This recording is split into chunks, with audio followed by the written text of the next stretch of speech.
e iniciamos. Hoy vamos a estar hablando sobre ciclo hidrológico, sus conceptos generales y también los ciclos biogeoquímicos.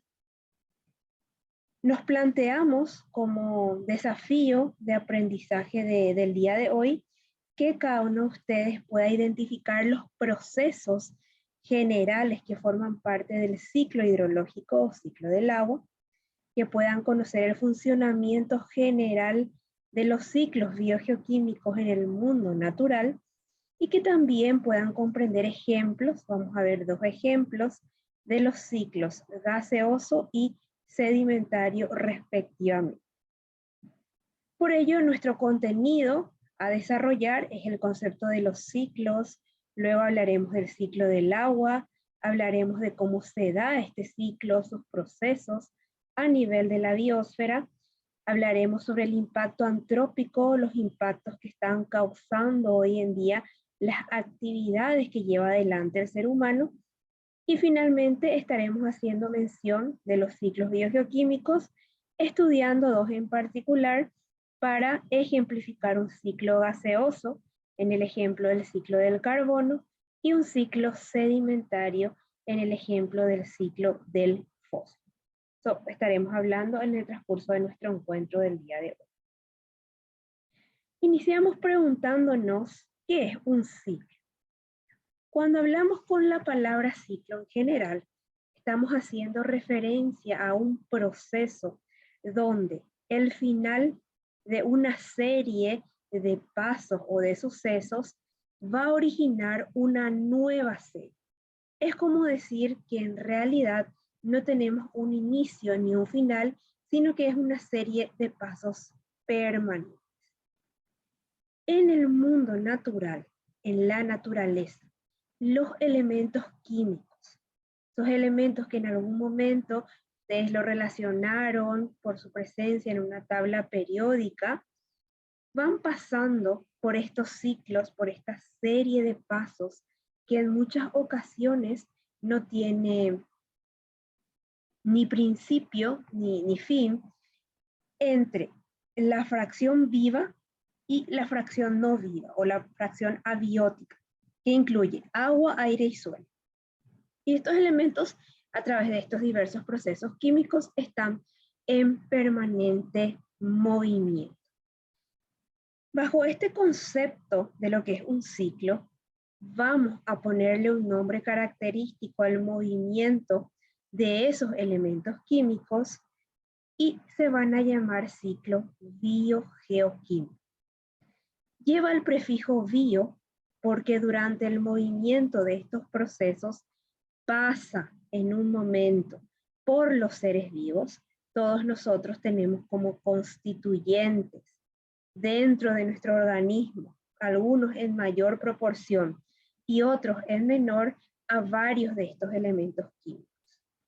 Es geo porque también están albergados estos elementos en un determinado momento en fracciones geológicas, es decir, en el suelo, en la roca madre y también lo vamos a encontrar en el agua y en el aire.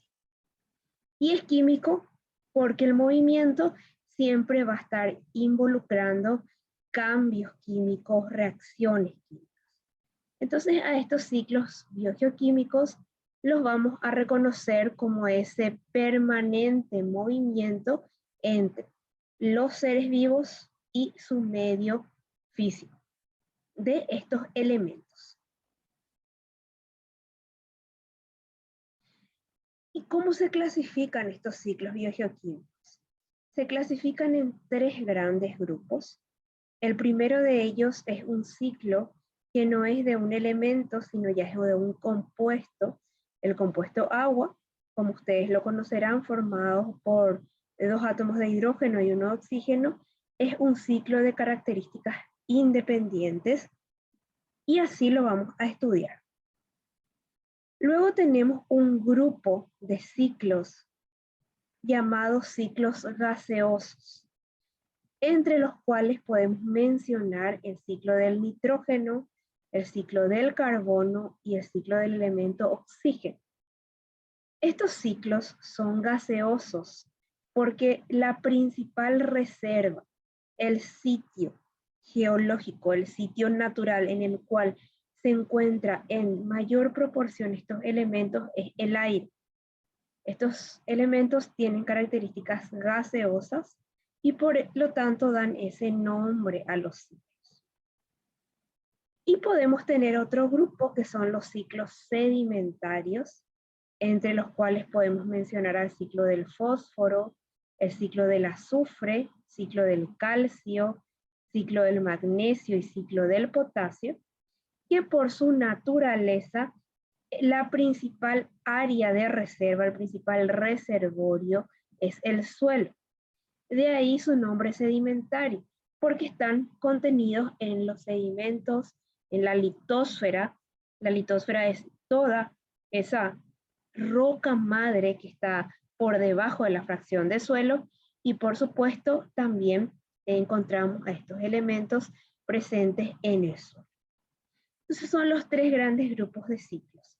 Independiente ciclo del agua, luego los ciclos gaseosos y los ciclos sedimentarios. Iniciamos hablando del ciclo hidrológico o ciclo del agua. Este ciclo, o llamamos a este ciclo, el conjunto de cambios que va a experimentar el agua en la naturaleza, tanto entre la fracción sólida, la líquida y la gaseosa, y también en su forma, es decir, si es agua superficial, como las aguas que están en los ríos, los arroyos, los mares, o si es agua subterránea, es decir, la que se encuentra ocupando todo lo que son las napas subterráneas o los acuíferos. El ciclo del agua, por más de que conocemos un fraccionamiento casi uniforme a nivel de la biosfera, donde estimamos que el 95% es agua salada, un 5% es agua dulce, y de ese porcentaje de agua dulce solamente entre 1,5 es agua dulce presente en la zona terrestre, es decir, en los continentes. El agua varía en el espacio y en el tiempo. Y este ciclo, esta constante movilización del agua no tiene principio ni tiene final. Siempre está en movimiento. Y el ciclo del agua es tan importante para la vida, para todo lo que es la fracción ambiental, biológica, como también al ser materia prima para numerosas actividades y numerosos procesos. Por eso es objeto de estudio el ciclo del agua en sí por tres importantes ciencias. La hidrología, que se encarga de conocer todo el movimiento del agua en la fase terrestre, es decir, lo que también llamamos aguas continentales, las aguas superficiales y subterráneas que están en los continentes. Otra ciencia, que es la meteorología, va a estudiar toda el agua presente en la fase atmosférica y cómo eso incide en las condiciones del clima. Y una tercera ciencia, la oceanografía, va a estudiar el movimiento y el intercambio del agua a nivel de los océanos. Entonces, de ahí la importancia y de ahí el interés de hablar del ciclo del agua. El ciclo del agua está dirigido por energía solar. Aquí vamos a volver a hacer esa mención cuando hablamos de la fracción energética, cómo se dan los procesos naturales. El sol es nuestra principal fuente de energía de todas las actividades que ocurren. Y va a comprender el movimiento del agua entre océanos y las aguas continentales, las aguas interiores. Siempre con el paso hacia la atmósfera, que se encuentra en continuo movimiento. Cuando se da el movimiento desde la fracción terrestre o la fracción océano hacia la atmósfera, va a producirse un proceso conocido como evaporación. El movimiento contrario, el retorno del agua a la de la fase atmosférica a la fase terrestre, recibe el nombre de precipitación. Y entre esos dos procesos, sobre todo cuando se da una dinámica de precipitación, ocurren la escorrentía y la infiltración. Ahora justamente vamos a ver eso en un ejemplo gráfico. Y vamos a hablar del ciclo del agua, cómo ocurre naturalmente a nivel de la biosfera. Este ejemplo puede ocurrir en cualquier sitio relacionado con estas características del ciclo del agua. Entonces, el movimiento de la zona atmosférica a la zona terrestre recibe el nombre de precipitación, o comúnmente conocido como el fenómeno de la lluvia. Cuando llueve, ¿qué es lo que ocurre? Ocurre lo siguiente. Al entrar en contacto con la fracción natural terrestre, lo primero normalmente que entra en contacto con la precipitación es la vegetación. Como estamos viendo en este ejemplo, los árboles, incluso pueden ser hierbas, y hay una primera apropiación del agua. Existe un primer proceso llamado intercepción, por el cual una fracción, un porcentaje de la lluvia queda retenido por toda esa cobertura vegetal, por esa masa de hojas que se encuentran presentes en un sitio. Por eso, cuando se da una dinámica de lluvia en un sitio que ya está modificado por el ser humano, como es el ejemplo de las ciudades, el agua, cuando cae por la dinámica de lluvia, muchas veces no encuentra esa cobertura vegetal con la cual hacer un primer contacto, en donde va a quedar en una primera fracción. Entonces, pues ocurre que el agua va a llegar al suelo con mucha mayor fuerza, con mucha mayor intensidad, y eso es lo que origina dinámicas a nivel superficie, como las escorrentías o los raudales en ciudades, que pueden llegar a causar incluso daño. Entonces, cae fenómeno de precipitación y hay un primer proceso de intercepción. Este proceso de intercepción también en los ambientes naturales favorece que la llegada del agua al suelo ocurra de manera más lenta. Cuando el agua llega al suelo de manera más lenta, el golpe también. O sea, hablamos del concepto de golpe, de que cuando cae con mucha energía cinética el agua al suelo, eso genera la ruptura y el movimiento de ciertas partículas de suelo que luego pueden convertirse en un proceso que se llama erosión. Pero cuando hay una buena cobertura vegetal, eso cae de una manera más lenta y se da un proceso al que conocemos como infiltración. La infiltración consiste en el movimiento lateral del agua de la superficie hacia las zonas profundas. La dinámica de la infiltración es la que colabora para que las aguas subterráneas y los acuíferos puedan recargarse de manera permanente. Es nuevamente la precipitación la que se encarga de mantener estos reservorios llenos, como normalmente podríamos decir, justamente en esa dinámica de la infiltración. Cuando esa llegada de la precipitación es lenta, sigue su ritmo, entonces va a ir hasta la parte más profunda, las reservas profundas, los acuíferos, las aguas subterráneas, y finalmente va a quedar en el suelo. En el suelo también hay espacios a través de los cuales fluye el agua. Y lo que no puede ingresar en toda la fracción de suelo se va a movilizar de esta manera.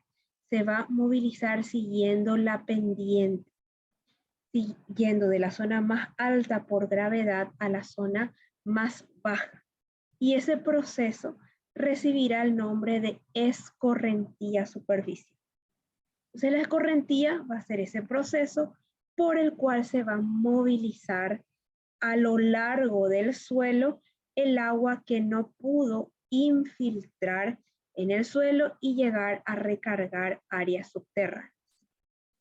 La escorrentía es un proceso totalmente de la dinámica natural, por lo cual ocurre en todos los ambientes naturales, pero cuando modificamos estos ambientes por actividades que lleva adelante el ser humano, ocurre que la dinámica de la escorrentía se puede ver alterada.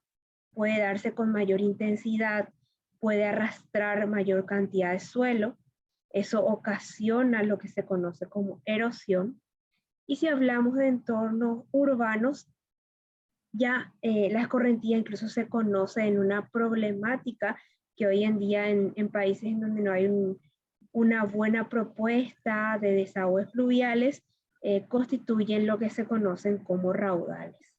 Entonces son los procesos básicos que ocurren a lo largo de estos diferentes procesos que constituyen el ciclo del agua.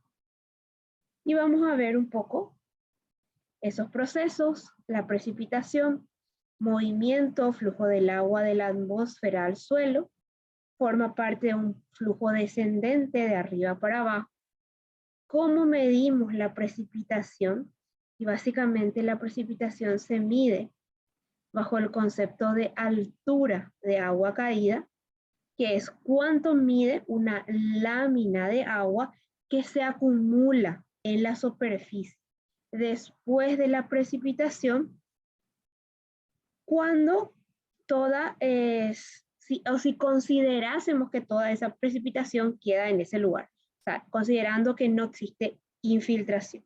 Entonces, se suelen utilizar ciertos aparatos que son los pluviómetros, que más que nada miran en una determinada superficie cuál es el volumen de agua que ha caído en una determinada superficie, y eso nos da el dato de la altura de agua caída. De ahí que escuchamos, se espera una precipitación de 20 a 50 milímetros de agua durante un evento de lluvia, que nos va a estar indicando esa altura que va a tener el agua caída durante ese evento. El de hoy, no sé si ustedes estuvieron durante la tarde, hubo no lluvia, creo que casi en toda la zona central, cordillera, estuvo lloviendo. Se esperaba entre 20 a 30 milímetros de altura de agua caída. Tenemos la dinámica de la escorrentía, como estuvimos hablando, es esa fracción de la precipitación que luego de que haya ocurrido este evento se manifiesta como el movimiento superficial del agua, y esta escorrentía puede ser permanente o puede ser intermitente. Siempre tengamos presente que la escorrentía ocurre a favor de la gravedad, es decir, siguiendo la pendiente o de la zona más alta a la zona más baja. Si esta dinámica ocurre en un sitio muy plano, lo que suele ocurrir es que los suelos se inunden, que el agua, cuando hay un exceso de precipitación, no fluya porque mi terreno es muy plano. Y en estos casos tenemos las zonas inundables de agua, las dinámicas de esteros, que son ecosistemas que por sus características geográficas y de tipo de suelo favorecen la acumulación de agua. Incluso ya están adaptadas las especies vegetales, los animales que viven en este sitio, están adaptados a esas condiciones de anegamiento, es decir, de inundación en ciertos momentos del año, porque la dinámica del flujo de agua no permite ese movimiento en donde la pendiente, al ir de una zona más alta a una zona más baja, pues irá a finalizar el agua a un arroyo o a un río. Y tenemos las dinámicas de la infiltración y la recarga, esa entrada del agua en el suelo. Vemos en esta imagen donde tenemos la precipitación y el suelo, que este suelo no es una estructura compacta, tiene poros. Estos poros son aquellos que permiten que el agua vaya ingresando, vaya pasando y llegue finalmente a una zona subterránea, que normalmente son ríos subterráneos o son bolsones de agua, que se tienen que ir recargando con estas dinámicas de precipitación. Pero el agua no infiltra igual en todos los lugares. ¿De qué va a depender la infiltración? De los tipos de suelo. Hay suelos como los arenosos que permiten que el agua infiltre con más rapidez. Los suelos que tienen un alto contenido de arcilla retienen más agua en superficie. El nivel de humedad de suelo también influye en la infiltración. Si está muy húmedo, infiltra menos. Además, cómo se maneja el suelo influye en la infiltración. Si yo tengo un suelo natural, un suelo no intervenido con una buena estructura de poros, pues el agua ingresará con mucha más facilidad. Si yo tengo un suelo más compactado, como aquel en el cual se lleva una actividad agrícola o ganadera, y hay mucho pisoteo del ganado, o podríamos hablar también de los suelos que están cubiertos por cemento, como es el caso en las ciudades, que tenemos construcciones, tenemos pavimento, y el suelo ya no tiene sus características naturales. En esos sitios la infiltración es más lenta, justamente porque no existen esos espacios por los cuales puede pasar el agua hasta llegar a la fracción más subterránea. La presencia de cubierta vegetal influye muchísimo en la infiltración. Es más lenta la llegada del agua al suelo cuando hay cobertura vegetal. Por lo tanto, el paso por sus poros también puede ser más eficiente. Entonces, siempre la infiltración va a variar de acuerdo a las condiciones en las cuales se encuentra mi suelo. Si mi suelo se encuentra en condiciones naturales, voy a tener una buena recarga de las aguas subterráneas y también voy a tener una buena captación de agua a nivel de suelo. ¿Qué son los principales procesos que ocurren en el ciclo del agua? ¿Y qué está ocurriendo hoy con el ciclo del agua? Así como hablamos de que es tan importante el ciclo del agua para el mantenimiento de la vida, considerando que entre un 70 y un 80% de los seres vivos están constituidos por agua, hoy en día el ser humano está alterando estas dinámicas del ciclo del agua. ¿Y cómo los está alterando? Y los está alterando principalmente con tres procesos. Alteración en el flujo de la extracción, alteración en los procesos y contaminación. Vamos a hablar de ellos. ¿A qué le llamamos que se están alterando los flujos de extracción?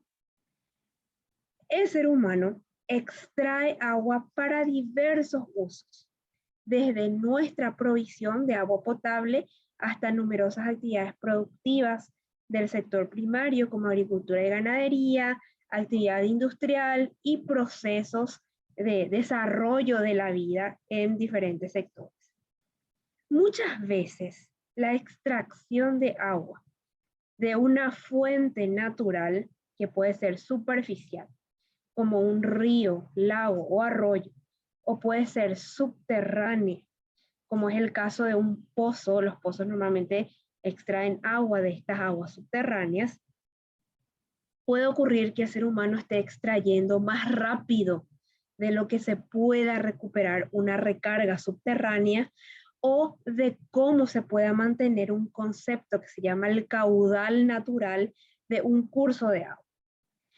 Entonces, si yo tengo un río que pasa por una zona en la cual se lleva adelante, sobre todo una actividad productiva que requiere un gran volumen de agua, agricultura, ganadería, proceso industrial, y el ser humano desvía o crea un reservorio independiente de un río o un arroyo porque lo necesita para su proceso productivo, eso puede causar un impacto en el ciclo del agua porque se está alterando la dinámica natural de ese recurso hídrico natural. Es uno de los impactos que hoy en día está causando el ser humano. El otro impacto se relaciona con la alteración en los procesos. También cuando sobre todo se altera la cobertura vegetal presente en varios sitios naturales, se alteran estos procesos. Se puede ver alterado toda esa dinámica de la intercepción, el agua llega con más energía al suelo, causa procesos de erosión, no infiltra bien, la erosión favorece que llegue una cantidad interesante de suelo a las aguas superficiales. Por lo tanto, en esos casos se alteran esos procesos que ocurren de manera natural en el ciclo del agua. O puede darse una dinámica de contaminación. El agua presente es un recurso hídrico natural, pero el ser humano muchas veces lo considera como el sitio en el cual puede depositar sus residuos. Principalmente aquellos que tienen naturaleza líquida, los efluentes que tienen carga contaminante porque han salido de un proceso productivo. Entonces, cuando se adiciona algún tipo de agua residual, agua que ya fue utilizada para una determinada actividad humana, y eso se vierte sin ningún tipo de tratamiento a un curso de agua, se dan dinámicas de contaminación. Y es la tercera forma en la cual los seres humanos podemos alterar y podemos dañar la dinámica del ciclo del agua. Entonces, esto es lo que conocemos como un ciclo hidrológico muy importante. Recuerden, el agua es el compuesto más importante que se necesita para el mantenimiento de la vida de todos los seres vivos. Lo necesitamos muchísimo nosotros, pero también lo necesitan todos los seres vivos a nivel de la biosfera. No, acá nada más respondiendo a la consulta del compañero. Alterar no es lo mismo que contaminar. La contaminación es una forma de alteración. Pero la alteración pueden ser también esos ejemplos de los cuales estuvimos hablando. Cuando yo extraigo agua más del volumen que puede recuperarse en un tiempo natural, es decir, si un curso hídrico subterráneo o si un acuífero subterráneo se recarga de manera natural en 2 años, un volumen, vamos a poner un número estimativo, un volumen de 1.000.000 de metros cúbicos, y yo extraigo en menos de 2 años, pongámosle en un año, 1.200.000 metros cúbicos, en ese caso estoy alterando porque estoy extrayendo más volumen del que se puede recuperar de manera natural. Y esa es una alteración que no precisamente esté relacionada con la contaminación.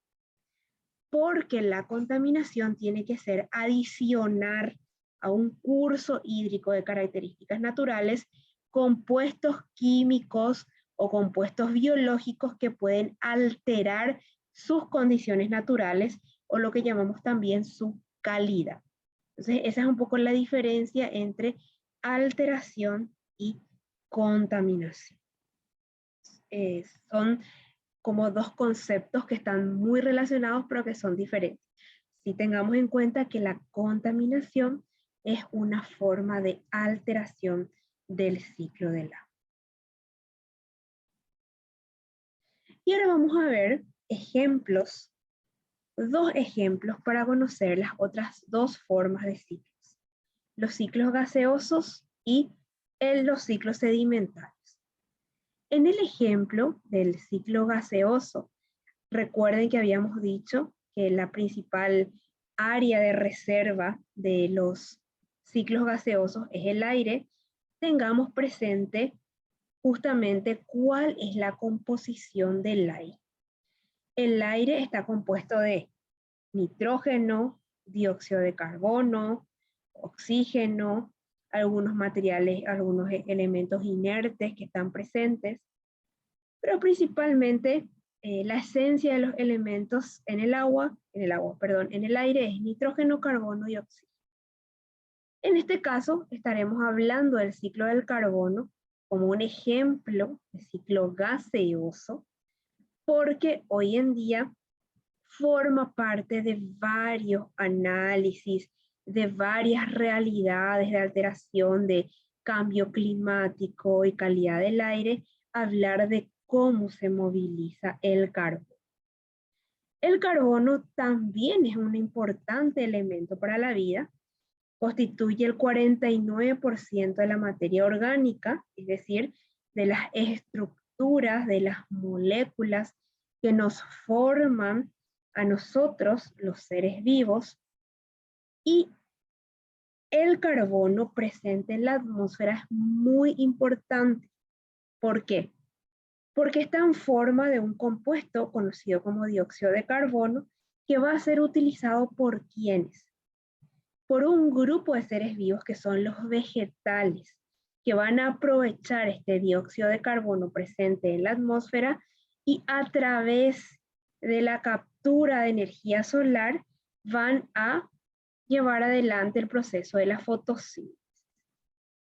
Y en la dinámica de la fotosíntesis, los vegetales van a unir estas moléculas de dióxido de carbono con agua que obtienen del suelo y van a formar, van a sintetizar un compuesto orgánico conocido como glucosa.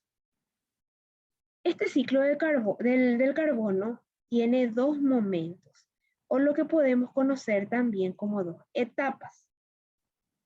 Una etapa biológica en donde se da un intercambio del carbono entre los seres vivos y la atmósfera, en dos procesos.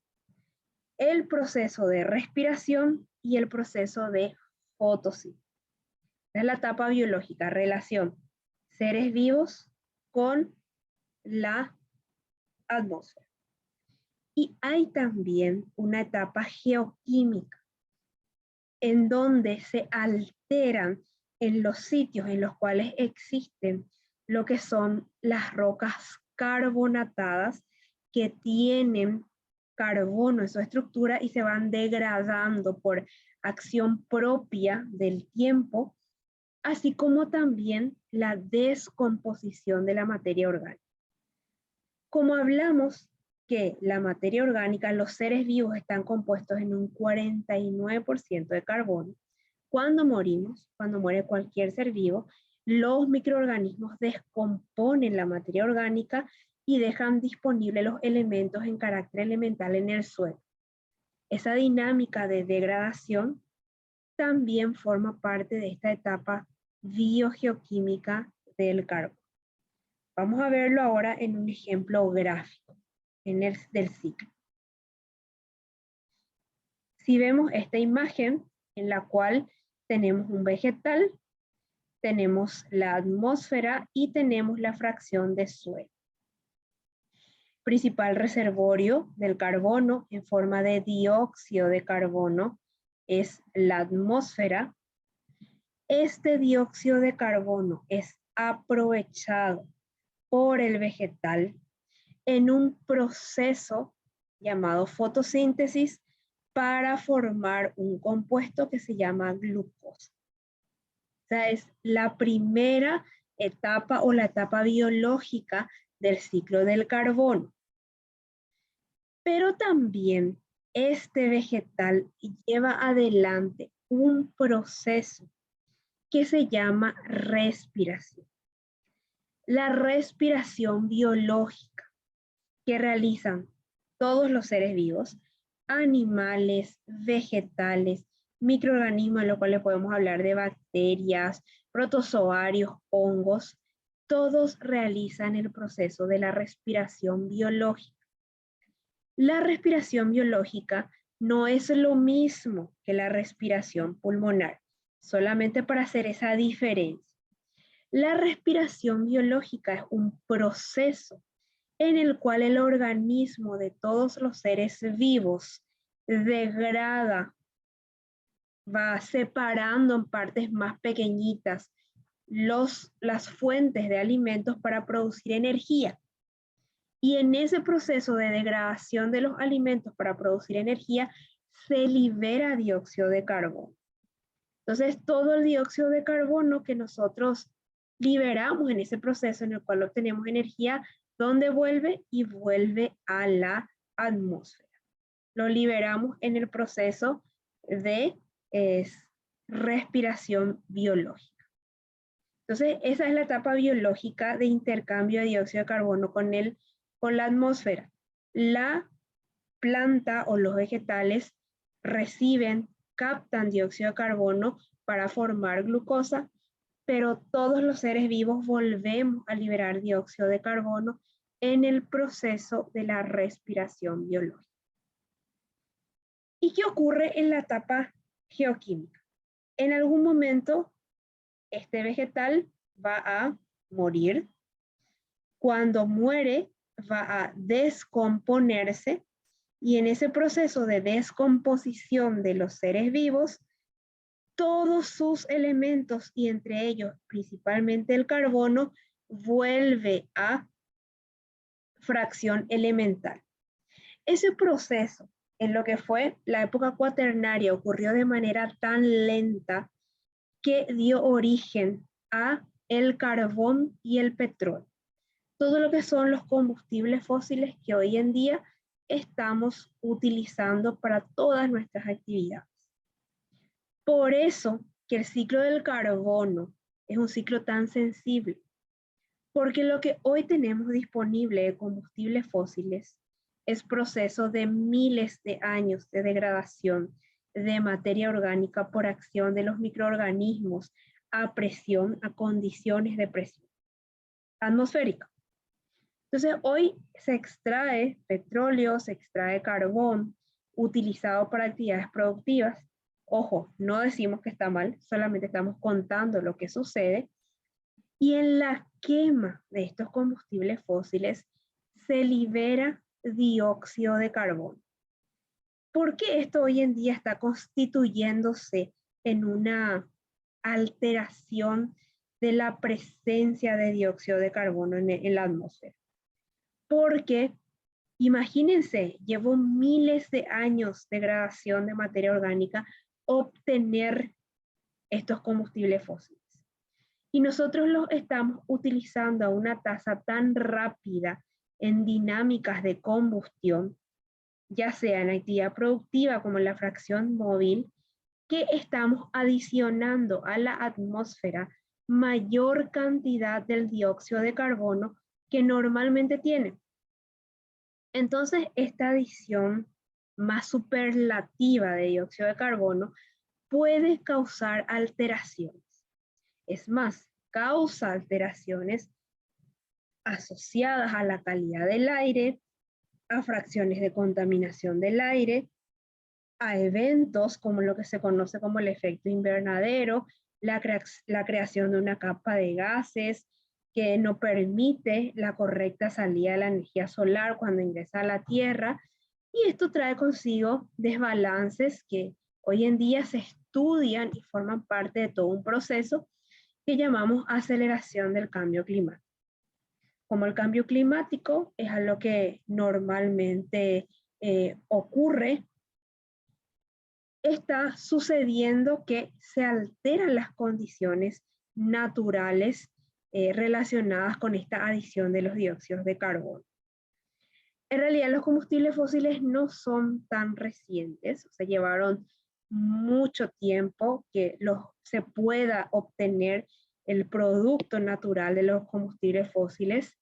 Los combustibles fósiles son naturales, son producto de un proceso natural. Convengamos que los combustibles fósiles no son malos, no tienen, digamos, ningún tipo de culpa. Ahora, la forma en la que nosotros, los seres humanos, utilizamos los combustibles fósiles para nuestras actividades, eso es otra cosa.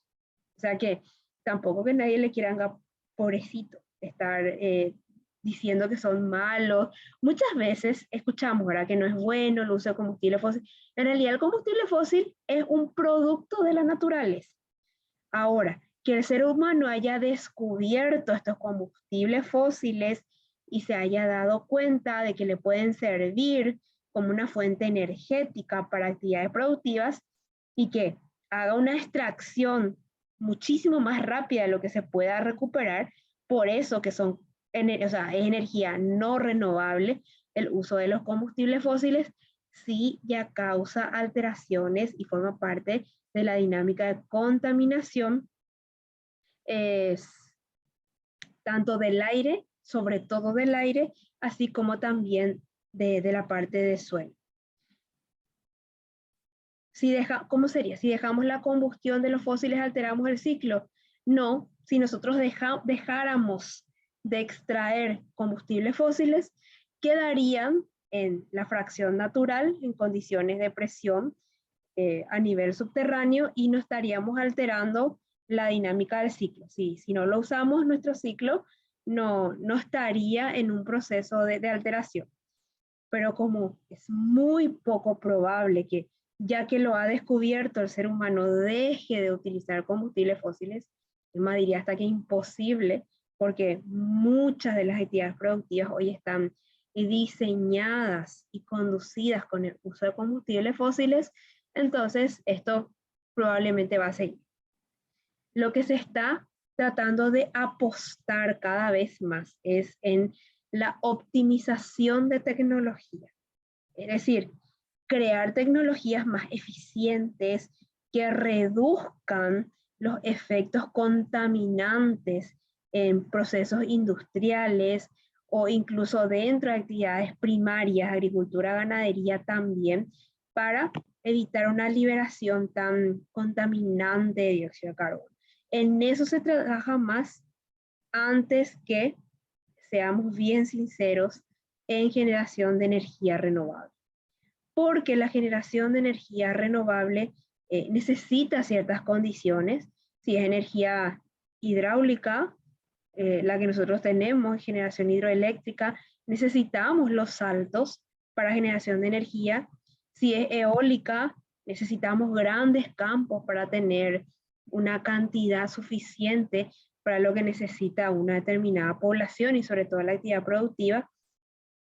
Y si es radiactiva, sí que ya hay una serie de factores más comprometidos, desde el acceso minero a las fuentes de materia prima, que hacen de que probablemente de aquí al corto plazo no se deje la extracción de combustibles fósiles. Es más, es un commodity, es un rubro económico de gran movilidad a nivel mundial. Si no, fíjense en lo que estuvo ocurriendo estos últimos días, cuando se dejó de importar a nivel mundial todo lo que es petróleo de Rusia y disparó a nivel mundial toda la bolsa del precio del combustible. Así que, sinceramente hablando, es mi opinión, es muy poco probable que el ser humano deje de considerar el uso de combustibles fósiles para sus actividades productivas. Entonces, de esta manera se da este ejemplo, que es un ciclo gaseoso, principal reserva a la atmósfera, el ciclo del carbón. Tenemos también un ejemplo de un ciclo que es sedimentario.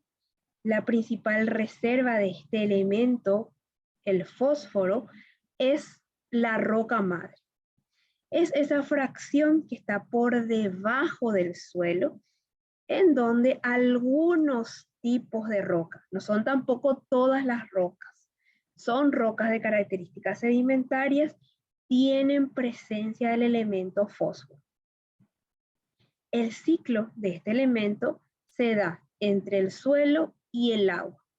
El fósforo no lo vamos a encontrar en la fracción aire, está en el suelo y en el agua. ¿Por qué es importante el fósforo a nivel biológico? Porque es un elemento que forma parte de las moléculas de ADN y de ARN, es decir, moléculas que transfieren información genética de una generación a otra de seres vivos. La principal fuente de liberación de fósforo es la degradación de la roca madre, y este es un ciclo, como la gran mayoría de los ciclos sedimentarios, lento, o lo que se conoce también como un ciclo de tiempo geológico. Que se pueda llevar adelante el ciclo del fósforo va a requerir también miles o varios años para que se vaya liberando de manera natural el fósforo a la fracción del suelo. De hecho, que es importante para todos los seres vivos, pero el usuario directo del fósforo es el vegetal, son las plantas, porque en la fracción de suelo donde quedan disponibles estos elementos, las plantas los va a absorber por las raíces y va a incorporar a toda su estructura.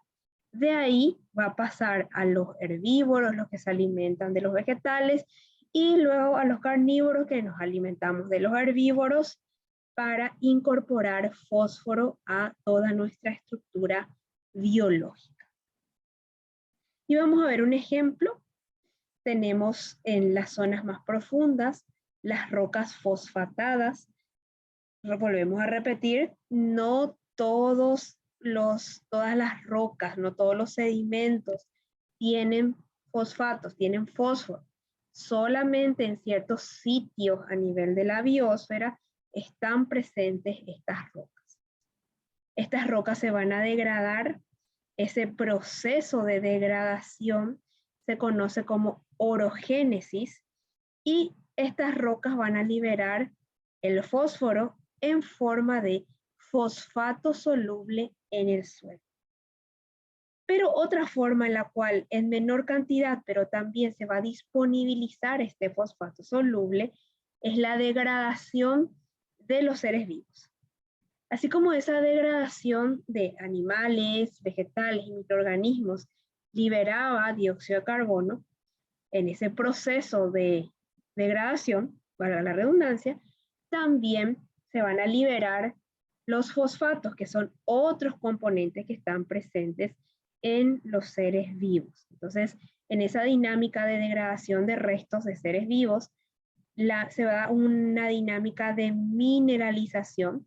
Se liberan estos minerales como estado elemental o compuestos más sencillos, y entre ellos quedan presentes también fosfatos solubles en el suelo.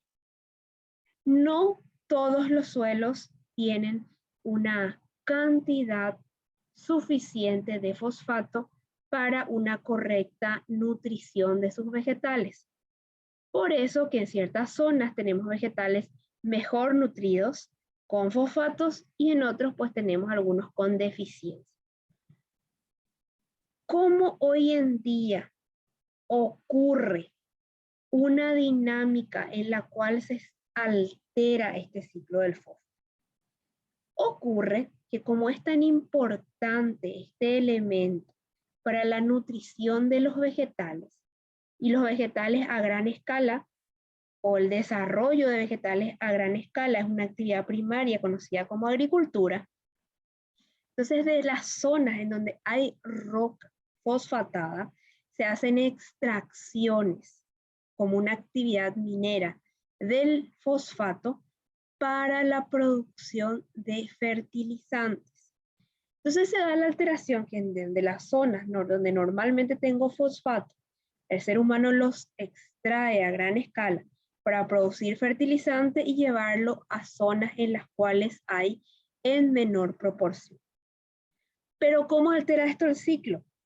Porque en esos lugares en donde naturalmente no existen los fosfatos, muchas veces con la intención de que se dé el mejor desarrollo o el desarrollo más óptimo de los seres vivos, ¿qué va a ocurrir?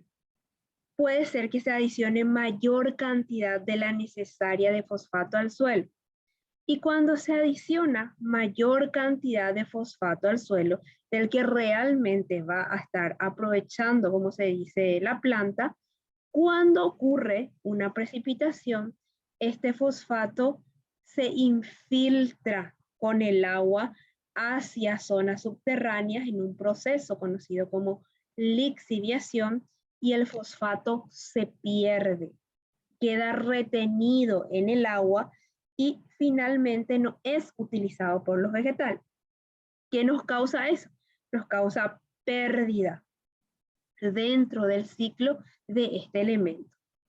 Y en otras condiciones, quizás peores para dar el ejemplo, en esa dinámica de pérdida de los fosfatos por acción del agua de precipitación, llega a los océanos, y cuando el fosfato llega al océano, ya no se recupera porque justamente son los vegetales en suelo los que aprovechan este compuesto.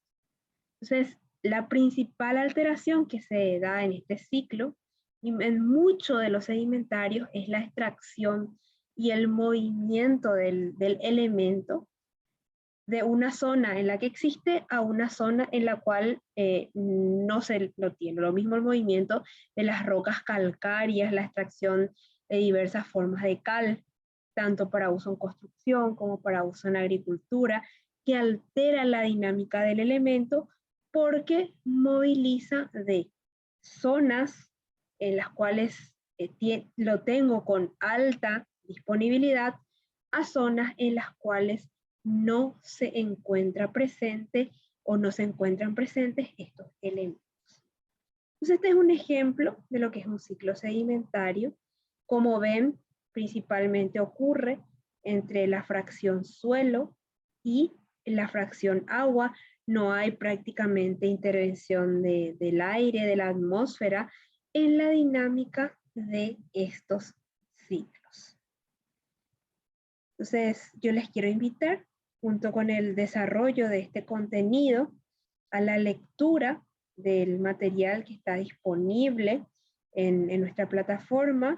Es un material de Odum que justamente nos habla de los ciclos biogeoquímicos, y la actividad propuesta para esta semana junto con la lectura es participar de un foro en el cual a mí me gustaría que de manera particular, este es un trabajo individual, ustedes puedan comentar y puedan debatir cuáles creen que pueden ser alteraciones antrópicas. Las alteraciones antrópicas son las que realiza el ser humano al ciclo del agua. Hacemos énfasis en el ciclo del agua justamente porque es uno de los más relevantes para toda la dinámica de las actividades propias de la vida del ser humano, vida en sí, así como las actividades productivas en las cuales necesita una importante cantidad del agua.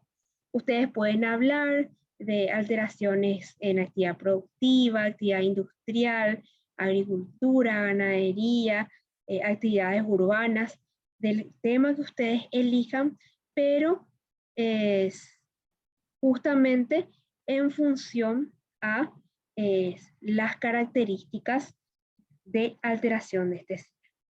Sí, repito lo que aquí me preguntaron. ¿Por qué consideramos pérdida cuando llega el fosfato a nivel del océano? Porque ya no tenemos aprovechamiento vegetal. El fosfato es aprovechado en su forma mineral por los vegetales terrestres. Ellos utilizan en su dinámica nutricional y pasan a los siguientes eslabones de la cadena alimentaria, herbívoros y carnívoros, este elemento. Entonces, cuando el fósforo llega al océano, ya no es aprovechado porque ahí ya no tenemos vegetales de características terrestres. Entonces, ya no es aprovechado este mineral y queda capturado a nivel océano. O sea, por el sentido que no lo podemos extraer, o hasta ahora, no sé, diseñó un proceso eficiente desde el punto de vista económico y tecnológico para extraer fosfato disuelto a nivel de océano.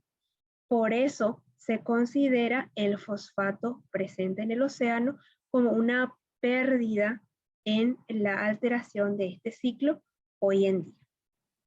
Ahí contestando un poco la pregunta que encontré en el chat. Bueno, entonces dejarles este espacio abierto ahora por si tienen alguna consulta, algún comentario de lo que estuvimos hablando el día de hoy. Adelante. Sí, profe, no sé si se me escucha bien. Sí, te escucho muy bien.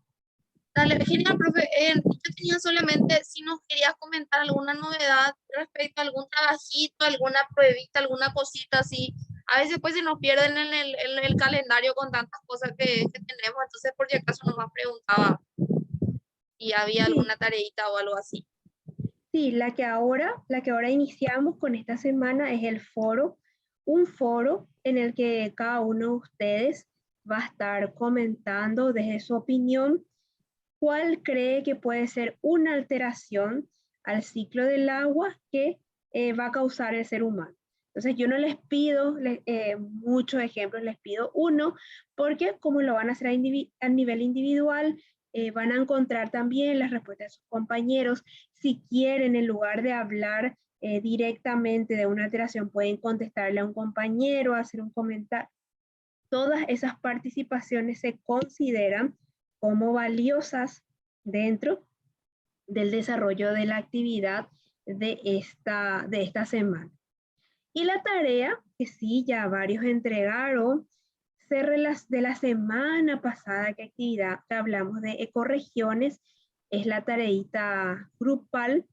Algunos creo que lo entregaron individual, no hay ningún inconveniente. Si todavía no pudieron formar un grupo, lo pueden entregar individual sobre las actividades económicas que se realizan en las ecorregiones de nuestro país.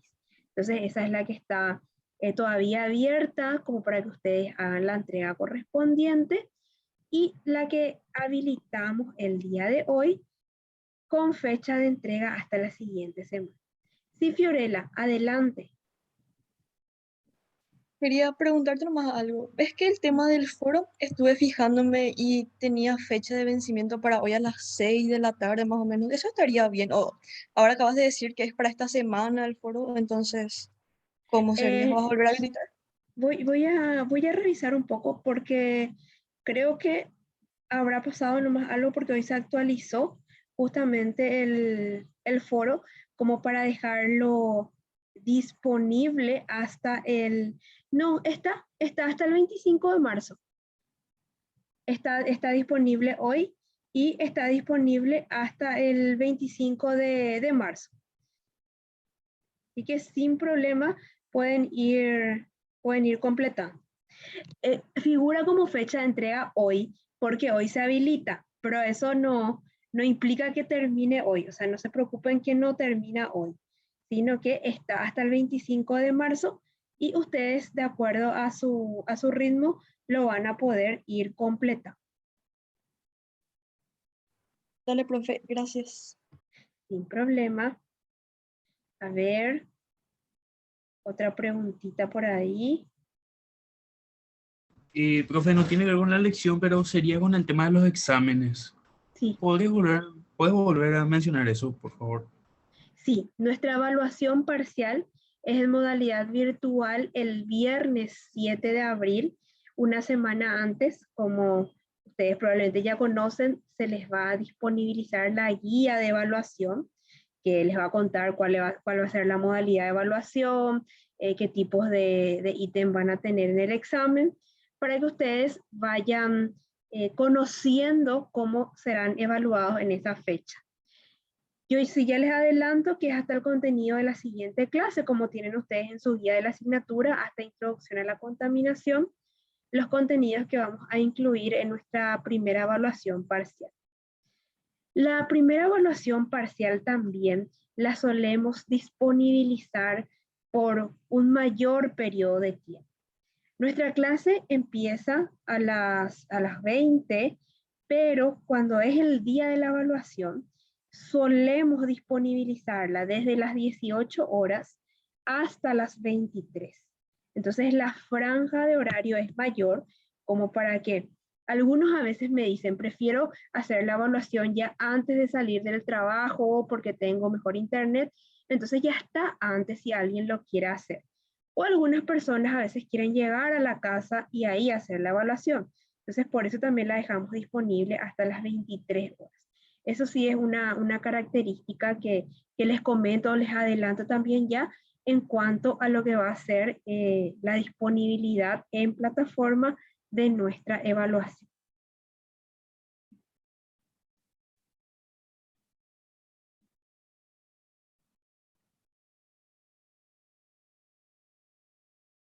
A ver, ¿alguna otra preguntita?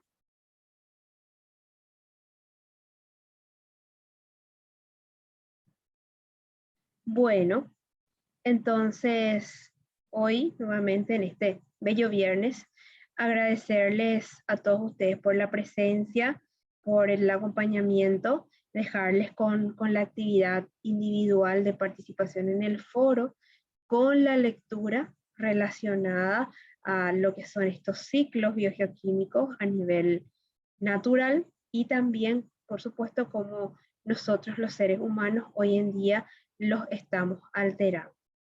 Que nos encontraremos nuevamente el próximo viernes 25 de marzo a las 20 horas para continuar con el desarrollo de nuestro contenido o iniciar ya la segunda etapa de nuestros contenidos que se corresponden a introducción a la contaminación y ya luego posteriormente iremos viendo cada viernes diferentes tecnologías y formas de contaminación.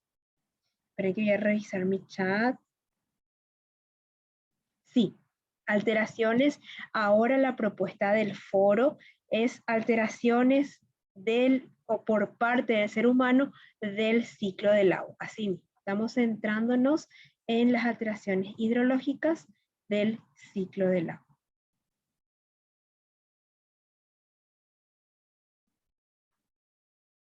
Bueno, entonces, muchas gracias a todos y nos encontramos el próximo viernes. Que tengan muy buena noche.